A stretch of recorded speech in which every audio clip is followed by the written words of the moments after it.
శ్రీకృష్ణుడికి 16,000 మంది గోపికలు అంటారు. 16,000 మంది గోపికలు కాదండి, 16,108 మంది భార్యలు కృష్ణుడు. పెళ్ళైన బంధం అంటే ఇంకొకలా చూస్తారు కదా. ఓకే, అయితే what is the wrong thing? కృష్ణుడు 16,108 మందిని పెళ్లి చేసుకుంటే అందులో వచ్చిన తప్పేంటి? ఒకసారి బృందావనంలో మొత్తం అగ్ని, ఒక ఫారెస్ట్ ఫైర్ వచ్చినప్పుడు కృష్ణుడు అనగానే మొత్తం ఫారెస్ట్ ఫైర్ నోట్లో వెళ్తుంది.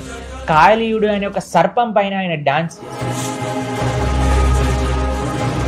7 రోజులు 7 రాత్రులు గోవర్ధనం అనే ఒక 21 మైళ్ళు, ఇప్పుడు మనం చూస్తే కిలోమీటర్లు ఉండే గోవర్ధన పర్వతాన్ని ఎడమ చేతి చిటికని వేలు పైన నించొని ఆయన ధరించారు.